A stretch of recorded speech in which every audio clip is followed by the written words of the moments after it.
24 मार्च है दिन मंगलवार। आइए जानते हैं बिहार की 30 फटाफट बड़ी खबरों को। और इस न्यूज को आप किस जगह से देख रहे हैं हमें कमेंट बॉक्स में जरूर बताएं। जहानाबाद में मुख्यमंत्री नीतीश कुमार ने लालू प्रसाद यादव पर हमला करते हुए कहा कि वह उनके पास गए थे लेकिन वह उनके नहीं हो सके। उन्होंने यह भी कहा कि जब खुद हटे तो अपनी पत्नी को मुख्यमंत्री बना दिया।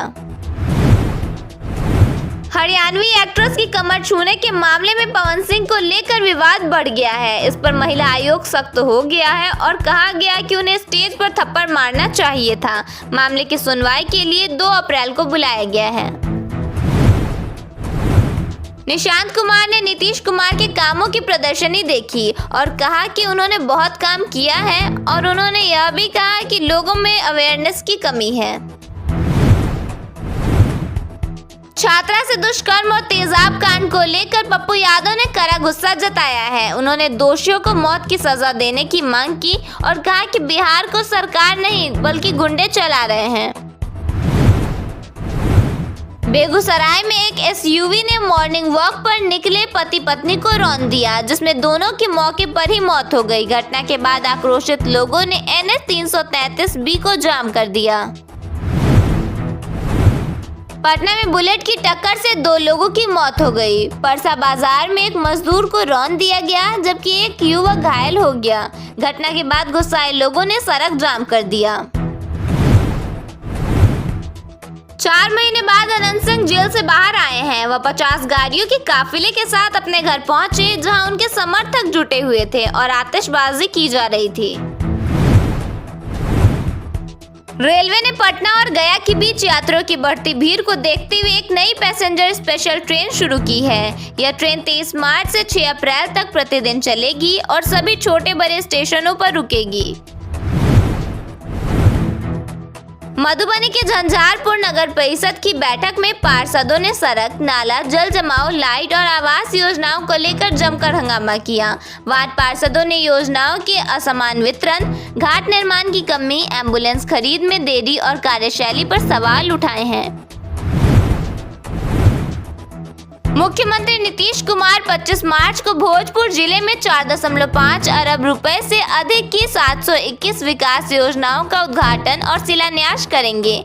इनमें 227 नई परियोजनाओं की आधारशिला रखी जाएगी। पटना के सराफा बाजार में सोने और चांदी की कीमतों में गिरावट से रौनक बढ़ गई है। सोने में 10 से 13% और चांदी में भी उल्लेखनीय कमी आई है। शादी विवाह के मौसम के करीब आने के कारण लोग तेजी से जेवर खरीद रहे हैं। उप मुख्यमंत्री सम्राट चौधरी ने जहानाबाद में कहा कि केंद्र के सहयोग से बिहार जल्द ही विकसित राज्यों में शामिल होगा। उन्होंने मुख्यमंत्री नीतीश कुमार के नेतृत्व में राज्य में तेजी से हो रहे विकास कार्यों पर प्रकाश डाला। पटना मेट्रो का मलाही पकड़ी स्टेशन लगभग तैयार हो गया है जिससे मलाही पकड़ी से खेमनीचक के बीच मेट्रो सेवा जल्द शुरू होने की उम्मीद है। यह स्टेशन आधुनिक सुविधाओं और उच्च सुरक्षा मानकों से लैस है। आज पूरे बिहार में मौसम सामान्य रहेगा। कहीं भी बारिश को लेकर कोई अलर्ट जारी नहीं किया गया है। 26 मार्च तक गर्मी बनी रहेगी। भारतीय रेलवे ने तत्काल टिकट व्यवस्था को अधिक पारदर्शी और आम यात्रियों के लिए आसान बनाने के लिए नए नियम लागू किए हैं। नए सिस्टम में आधार वेरिफिकेशन और OTP जैसी प्रक्रियाएं जरूरी कर दी गई हैं जिससे केवल सही यात्री ही टिकट बुक कर सकें। इसके साथ ही एजेंटों पर भी नियंत्रण लगाया गया है ताकि वे तत्काल बुकिंग शुरू होते ही टिकट न ले सके और आम लोगों को पहले मौका मिले। रेलवे का कहना है कि इन बदलावों से टिकट की कालाबाजारी कम होगी और जरूरतमंद यात्रियों को समय पर टिकट मिल सकेगा। बिहार में जमीन विवादों को खत्म करने और रिकॉर्ड को पारदर्शी बनाने के लिए शुरू किया गया भूमि सर्वे अब खुद विवादों और देरी के भंवर में है। सरकारी आंकड़ों के अनुसार राज्य भर में म्यूटेशन, सुधार और रिकॉर्ड अपडेट से जुड़े 4.6 करोड़ से अधिक आवेदन धूल भाग रहे हैं। आलम यह है कि हर गुजरते दिन के साथ नए आवेदनों की संख्या तो बढ़ रही है लेकिन निपटारे की रफ्तार कछुआ चाल से भी धीमी है। पटना के मुसल्लमपुर कृषि उत्पादन बाजार प्रांगण को हाईटेक बनाने के लिए 68.41 करोड़ रुपए से मॉडर्नाइजेशन और रिनोवेशन का काम चल रहा है। इसमें पेयजल, शौचालय, लाइट, सुरक्षा, ट्रेडिंग प्लेटफॉर्म और गोदाम जैसी सुविधाएं विकसित की जा रही हैं। इस परियोजना से किसानों और व्यापारियों को आधुनिक और सुव्यवस्थित बाजार मिलेगा। निर्माण कार्य 2026 के अंत तक पूरा होने की संभावना है। जेपी गंगा पथ का विस्तार शुरू हो गया है, जो दीघा से कोइलवर की दूरी को सुपर फास्ट बना देगा। यह दूरी मात्र 30 मिनट में ही पूरी हो जाएगी। 6,500 करोड़ की इस मेगा परियोजना से बिहार की कनेक्टिविटी में बड़ा बदलाव बिहार वासियों को देखने को मिलेगा।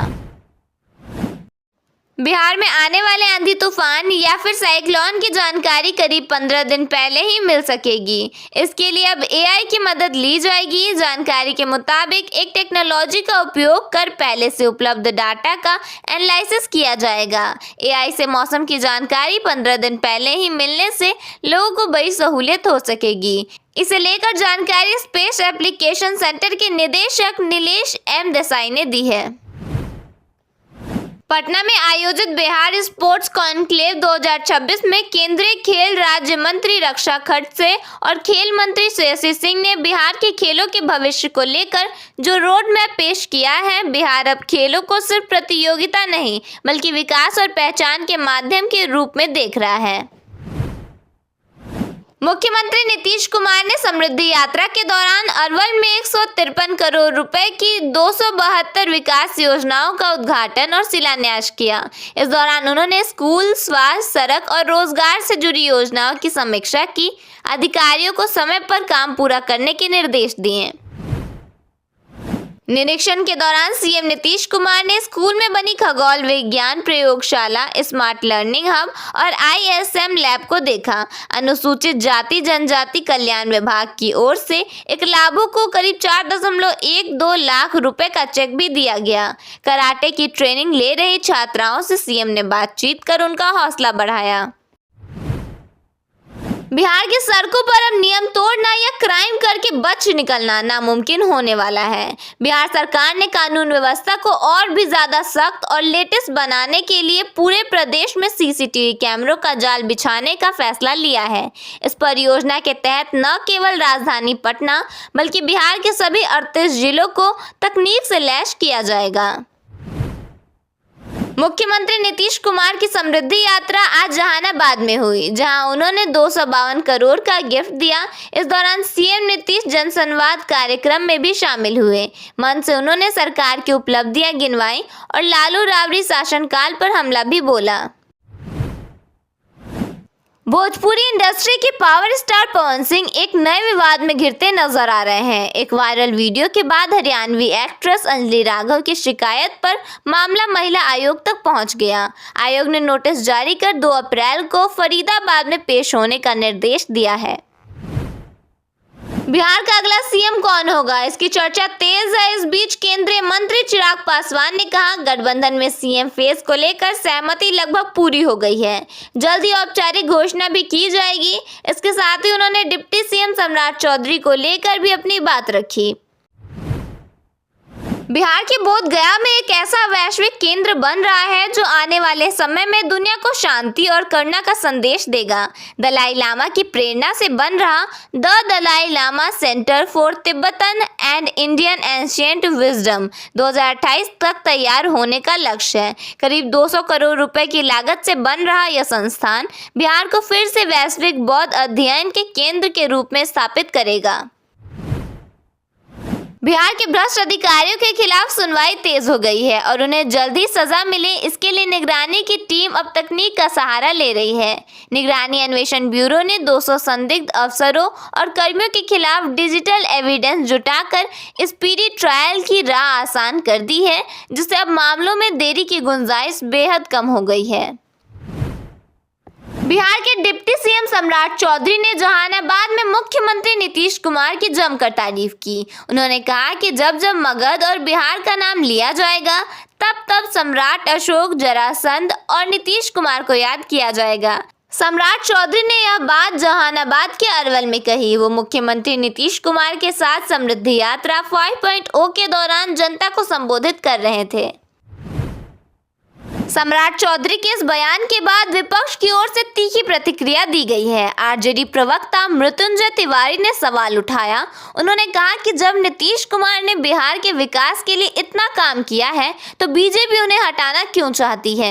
उन्होंने यह भी सवाल उठाया कि जब बिहार की जनता से 2025 से 2030 फिर से नीतीश के नारे से वोट मांगे गए तो उन्हें बीच में मुख्यमंत्री की कुर्सी से क्यों हटाया जा रहा है। तिवारी ने बीजेपी को निरुत्तर करते हुए कहा कि यह सवाल तो बिहार की जनता भी जानना चाह रही है।